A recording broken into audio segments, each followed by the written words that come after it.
Good morning and welcome to another episode of Agedcare podcast. In this episode, we have invited one of the greatest person in aged care industry. Tom is the CEO of Aging Australia, the largest and most renowned peak body in the aging population of Australia. Let's hear why Tom does what he does and some insights on the new support at home.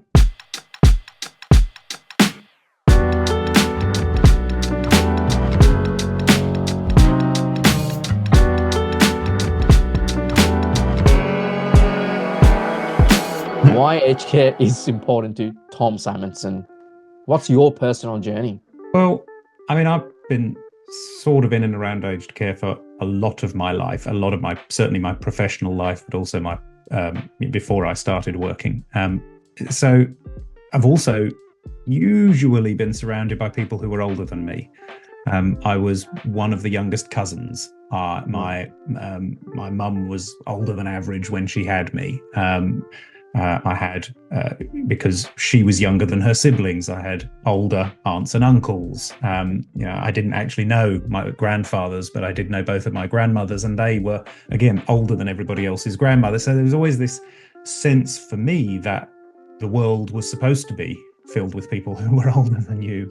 And I've never felt, as I think a lot of people do seem to feel, I have never felt like someone's different from me just because they're older than me. What I've experienced is that I don't think that's the way a lot of people feel. So I've always been unusual. I was a CEO at 31 when the average age of CEOs was in the mid-50s. I'm now a CEO at 42. I'm still unusually young, even though I don't feel young anymore. I'm still unusually young for this kind of position. So for me, age has never seemed that important. And so I think I've always struggled with why everyone else thinks it is.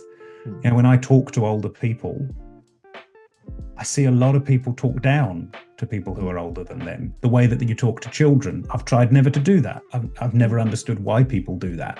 I walk around aged care homes a lot. I go and talk to older people in community groups and neighbourhood houses and planned activity groups, and everybody's kind of talking down to them. And it's just, I've always found that really unpleasant, unhelpful, and I don't understand it. So why am I so interested in the policy settings for older people, the services that we deliver to older people, the experience of aging in this country? I think it comes a little bit from that just sense of bewilderment as to why it seems so hard for everybody. And I think there's a lot of opportunity for us to be much more positive about aging, but not in a patronizing way, more because we don't see it as different. It's just another stage of life. Yeah. And is it because the way you grew up, like you said, that you were one of the youngest cousins? I can kind of resonate to that because my dad was the youngest child in the family, and most of my cousins on my dad's side are pretty much my dad's age. So we grew up in a family environment where my first cousins were like older, but 20, 30 years old. So it was kind of natural to be in that environment. Like why the population who are aging, it's kind of normal to, like, it's not just you just look into your grandparents, it's just like people that you're hanging out with, even though they're your first cousins, they're significantly older than you. I think is that something that played a really key role? It did, absolutely. So my cousins, I have, we always have two sets of cousins, your mother's side and your father's side. On my mother's side, my cousins were all old enough to be aunts and uncles. On my father's side, I'm actually the eldest cousin, but we never had as much to do with that side of the family. We didn't spend as much time with them. It was once at Christmas, in and around Christmas, maybe Easter. But generally, we didn't spend as much time with that part of the family. So surrounded by people who were called cousins, but were actually, 20 years older than me, because there was an 8-year gap between my mum and her sister, and my mum had me when she was in her mid-30s, which, when I was born in 1982 was extremely unusual. I could not believe when I discovered that we still call a woman who has a baby over the age of, I think it might be 28 or it might be 30, a geriatric pregnancy. How insulting is that? But that's the technical medical term. So I was a geriatric pregnancy. And so everybody around me from a very early age was older than in other people's experience. So you're And all supposed the to way live through that my age care life, because you came from geriatric pregnancy. Is that right? that's how it's described. I cannot get over, and apparently it's still the term that's used. And it, as women get older, the risks are greater, and so there is a different way you have to approach it medically. But to call it a geriatric pregnancy, I mean, come on, that's just insulting. And not that there's anything wrong with the word geriatric, except we've taken to using it as a pejorative. We have geriatricians. It comes from Latin. There's nothing technically wrong with the word, but we use it pejoratively. We use a lot of words that relate to aging pejoratively, and we shouldn't, but we do. But yeah, my friends were always older than me. I just recently joined a Welsh male voice choir, and at the age of 42, I am the second youngest person in this choir. I last was in a male voice choir when I was 18, and I was the youngest person in that choir then. I didn't realise 25 years later, I'd join one again and still be the youngest person. So I've always been surrounded, because I feel very comfortable around people older than me. I enjoy being with people older than me, not in a patronising way, but just because I relate more easily to people older than me, and I always have. And it's maybe because our family is the first school, right? It is the first school of thought.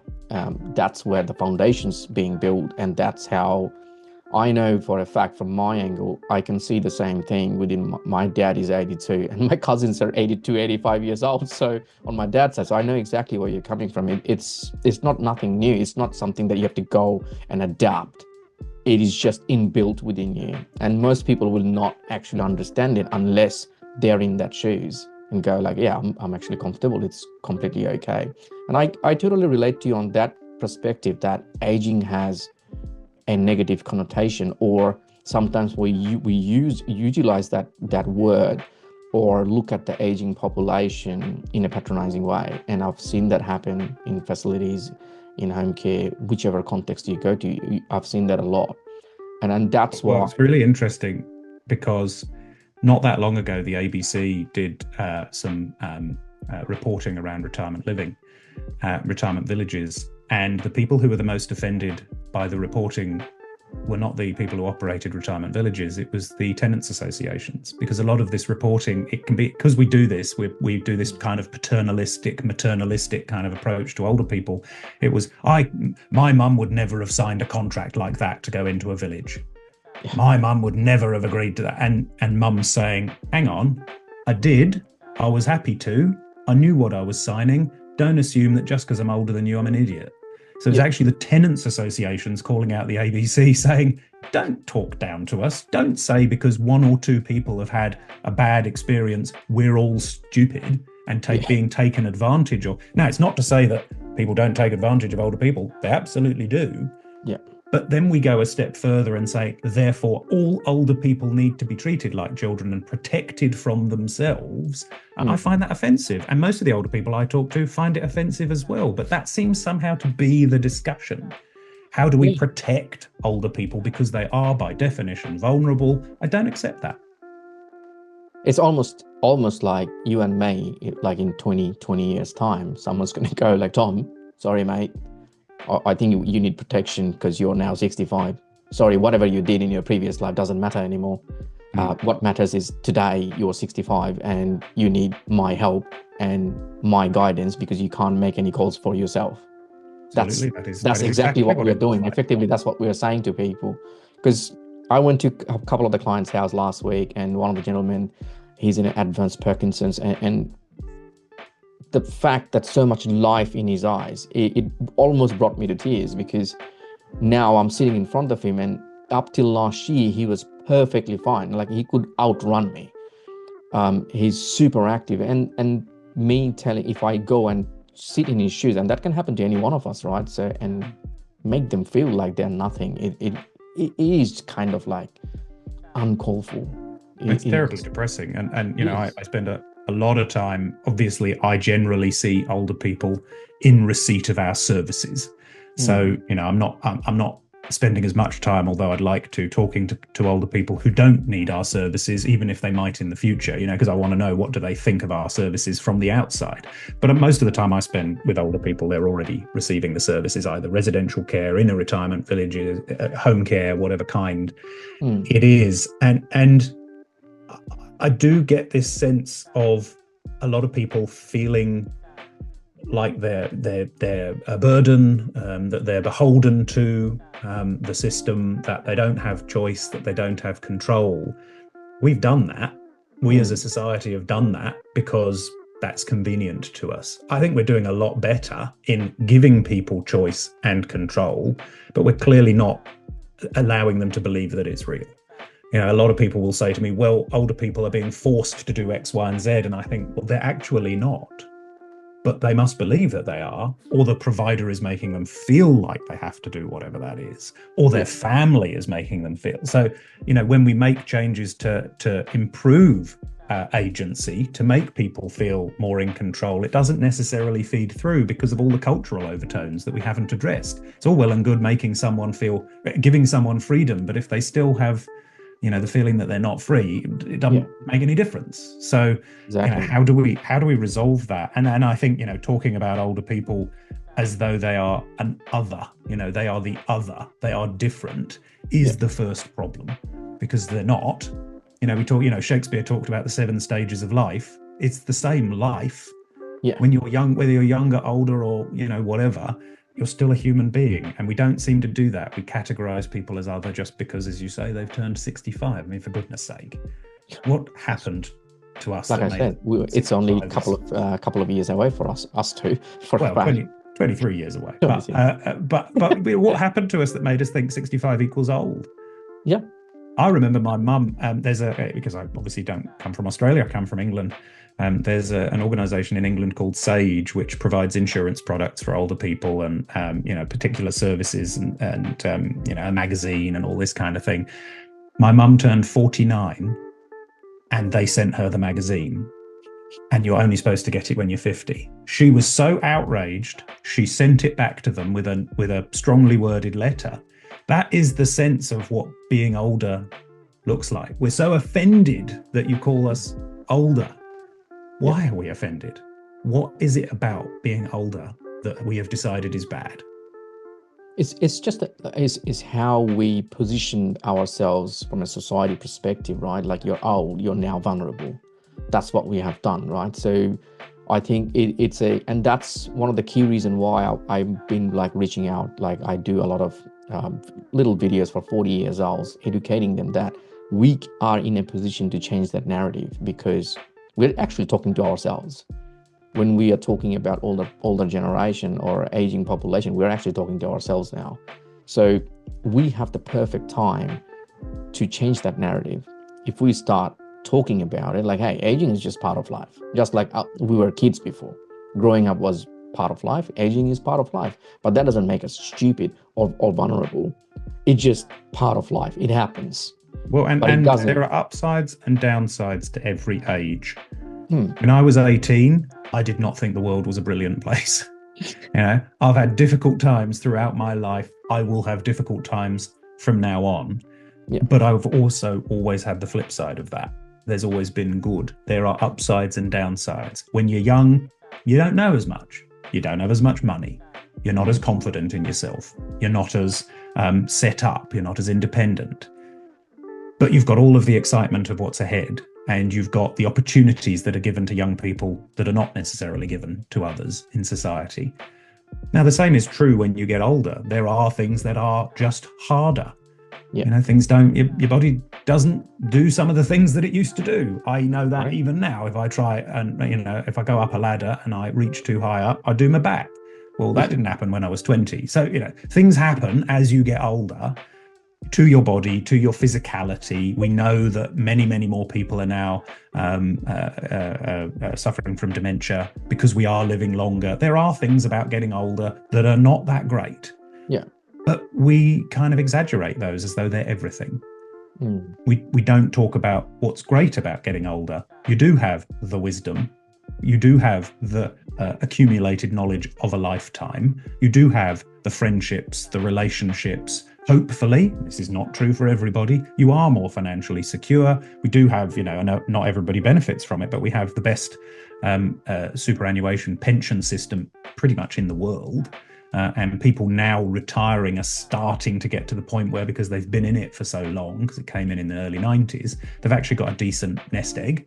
And when we get to that point, because we'll have been in it for our whole working lives, hopefully we will be in a decent position, as will everybody else of our age. But, you are more likely to be financially secure. You are more likely to have, confidence. I know a lot of older people lose their confidence because of the way they are treated, because of experiences they have, because they lose a partner, because their kids are no longer living with them, because they no longer have maybe the job that gave them so much meaning. But these are all kind of, there's two sides to every coin. And, how do we start talking up the positive? How do we support older people to, I always say, how do I support older people to live a life of their choosing rather than one of my choosing or society's choosing? And if we can do that, aging's not something to be frightened of any more so than any other stage of life. Absolutely. Look, we got way more responsibilities now as parents that we didn't have 20 years ago. That's for a fact. And you get to learn that. It's a journey. Right, it's a journey that you go through, and you kind of relearn a few new things, like you said, like your physicality will change, psychologically certain things will happen, and it is just part of life as we grow. And like you mentioned as well, like when you were 18, when I was 18, 15, life was way different than what it is right now, and it is part of that, going through that journey and accepting that journey. And that's where, and it leads to that next topic, is that how do we encourage the 40-year-olds to get more involved in the community? Because we can actually change the narratives. We are in a power to change those narratives, change those mindset, because it's a mindset. We learned it from someone, we never challenged it, and we just carried it on, and we passed it down to the next generation and generations after. And we are in a unique position, people like yourself and us, that we can actually come and start changing those narratives. That is okay. It is not a big deal. Just the way we make it a really big deal. Yeah, things are going to happen. Well, I think we hold responsibility for a whole lot of stuff. We I don't let people in my presence talk about old people, and I will be that guy at the family gathering who goes, "Don't call them that," which makes everybody feel awkward. I don't try to do it on purpose, but it's the standard you walk past. They're not old people. They're people who are older than you. In the same way that I won't tolerate people using sexist language around me. I won't tolerate people using homophobic language around me. And I used to be much less confident. I used to just let it happen, and think, oh, well, it's all well and good for people to say the standard you walk past is the standard that you accept because they're confident and they're more powerful than me. And then I realized, actually, it's not as hard as you think it is, particularly today, because more people are doing it. You're not the only one. 20 years ago, you'd have been the only one calling it out. That is a very lonely thing, and thank God some people did. But also because it's not generally received as negatively as you might think. You don't get punched in the face for saying, please don't call people old. They're not old. They're just older than you. Please do not be, sexist towards women, because, it's just not okay. Yeah. And as long as you're not really, lecturing people and trying to change their views in a really kind of ton of bricks type way, which I find just doesn't work. No. Most people are okay. Most people are reasonable. Correct. They're speaking the way they've been brought up to speak, or they're speaking the way that people around them speak. Yeah. Don't tolerate it. And particularly in a job like mine, I'm the CEO of Aging Australia. I'm not going to tolerate ageist language. But it's not just me. Everybody should do that. Yeah. And then, it leads from there. You start to work in jobs like these. You start to say, actually, I do want to make a difference in the lives of older people. Yeah. So I will work in this sector. I could have chosen another sector. I used to work in health. I could have stayed in health, but I thought I wanted to make a difference in aged care, in services for older people. Yeah. And you can make that choice too. Yeah, absolutely. And I think we actually hold those mentally in our hand, and we can start sharing those things, that why it is not a a grey industry. It is actually a colorful industry. It is part of life, as you said, and I say it quite a lot. It's just aging is just natural part of living. That is just what it is. At the end of the day, it is just part of living. I've aged from 18 to 42, so my own self, Well if I done. look back, yeah, congratulations on that. We're both on the same page on that one, right? So it is a beautiful thing, and that's why we've been trying as an organization to reach out to our generation and go, hey, we are a unique generation. Our generation actually faced a lot of challenges, whether it is communication wise and a lot of the things you mentioned, right? Sexism or different identities. And our generation, actually, that generation is in the middle. We are in the middle of that generation that are before us and after us. So we are in a unique position to actually create this communication and pass the baton around and go, let's change the narrative. Let's get people more involved in our age, that what is to come. And that's what I am trying to do on my end, that let's talk about aging for your parents and grandparents, because that's where the school actually started for us 42 years ago. And I'm trying to get everyone back into that perspective again.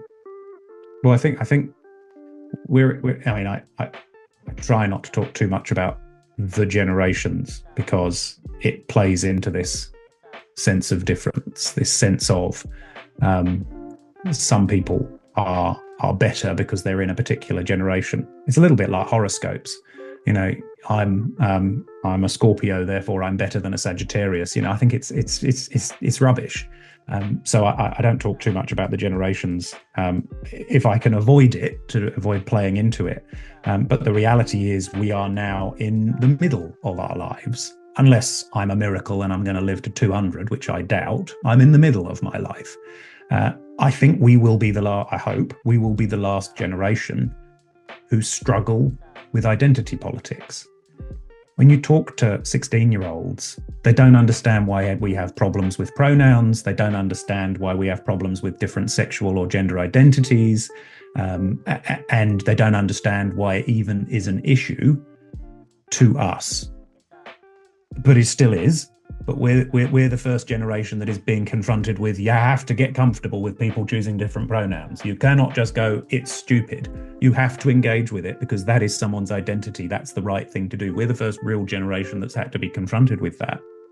Our children's generation is just going to go, oh, come off it. Why is it a problem? So we are kind of trailblazers to an extent, but we're also challenged by how much society is changing right now and how much it has changed in the last 10 or 20 years. I mean, I talked about sexism. Sexism was still very much rife. It still is now, but it was still very much rife when I was first starting out in work. And people would make comments that I like to think I have always been a fair and open-minded person. I was offended by them then, but I didn't know what to do about it. I hope we'll be the last generation that has to experience that as something that is just acceptable and okay, because it's not. And maybe we'll be the last generation that has to do that around aging. Yeah, so I'm actually glad that we are having that conversations, because someone has to start it, and we are in that unique position to start it. So let's start it. And now that there's a lot of, and I know that both of us I can see that how much optimism you bring into the industry, and because of you, there's a lot of great changes and happening, and there's a lot of people are now rallying behind that change, and it's certainly an amazing inspiration and motivation for people like myself. And I know for a fact a lot of the industry individuals will say the same thing. Someone needed to stop the revolution of aging and what is to come with it. How are you finding that hope and optimism can shape the aged care industry in Australia? Well, it's kind of you to say. I don't think it's just about me. I think a lot of people have come into this sector in the last few years who want to change it.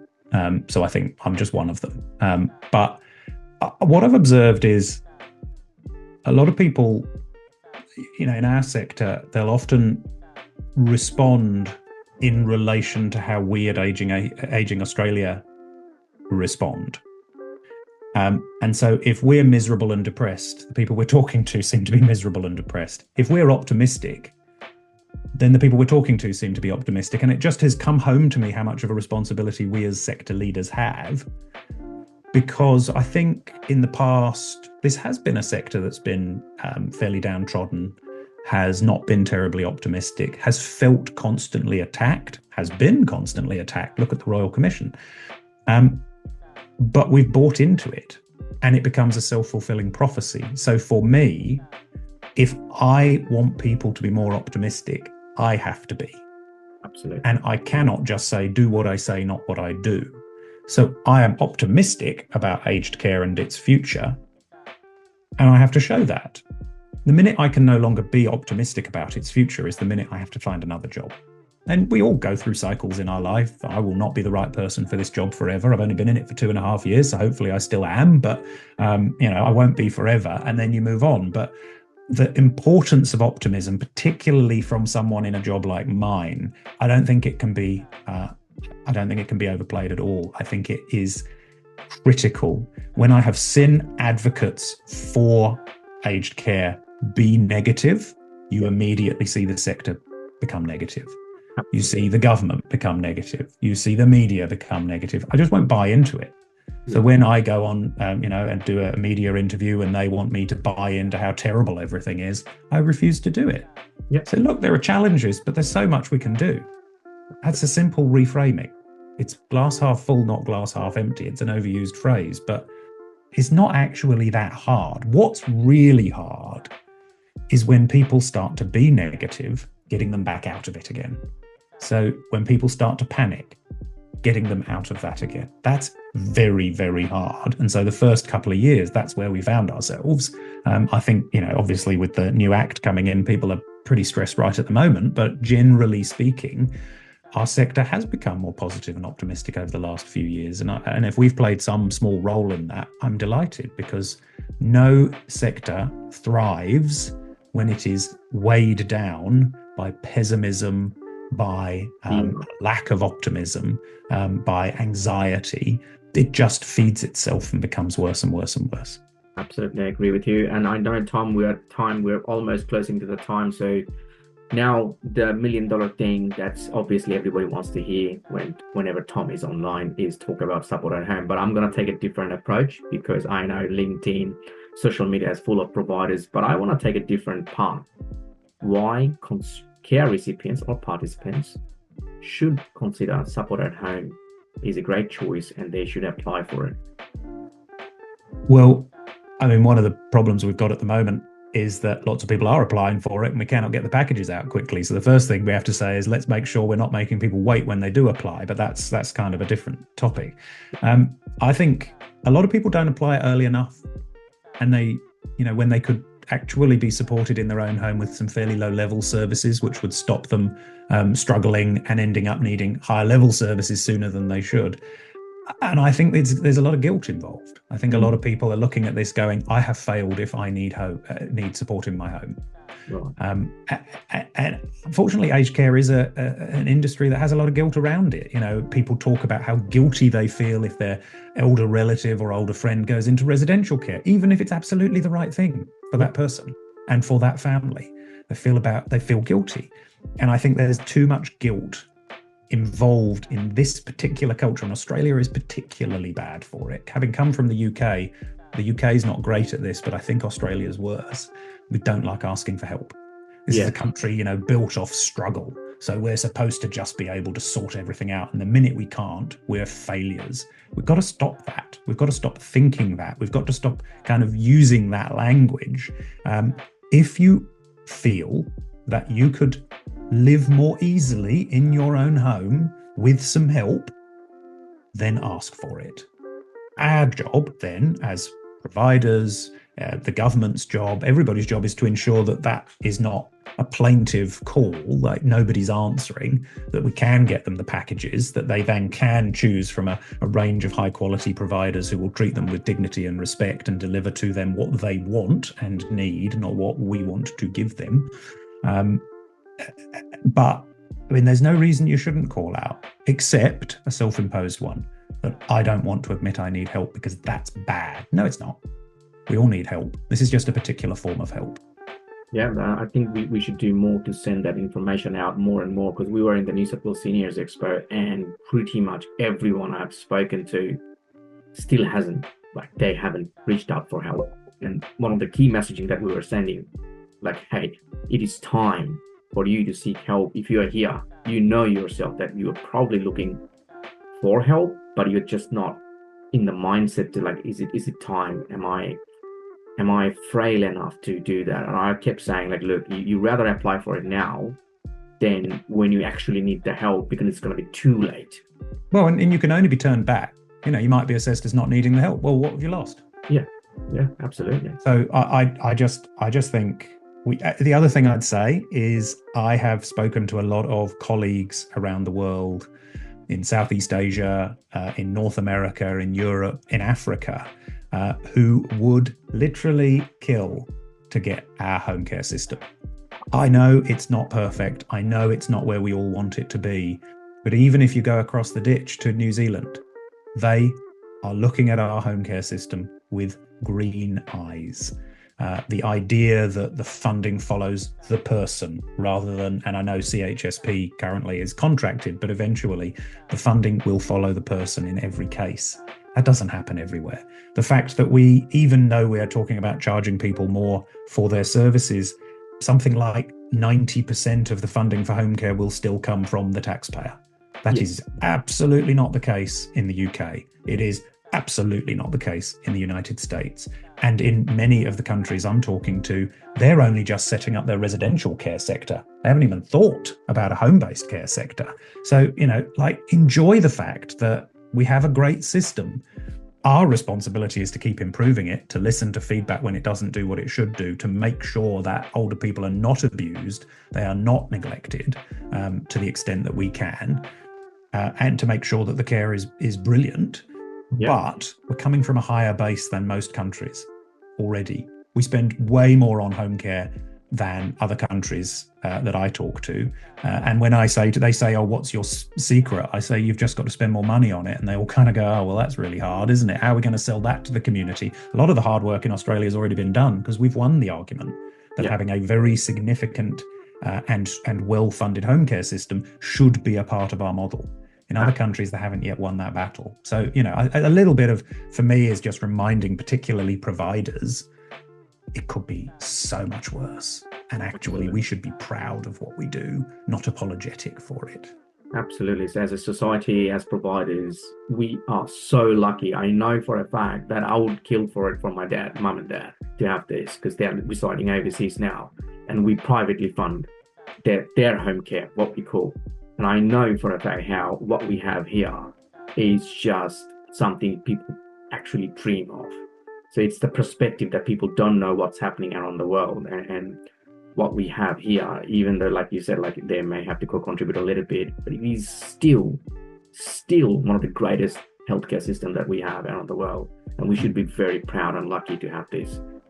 Absolutely. Thank you so much for your time, mate. I really appreciate your time. And I'm sure the viewers, like I said, this podcast is designed for the mass population. I want people to hear it from you, how we should treat our own selves 20 years from now. And obviously, what are the benefits of why we should apply for home care. And of course, your own journey into it. Most people probably don't know. Probably this is the first time you're talking about it. But it is a great way to know who Tom is and why you do what you do. Everybody knows what you do, but they don't know why you do it. So we got to see that side of it today. So thank you so much for coming in. I really, really appreciate it. Thank you, Archie.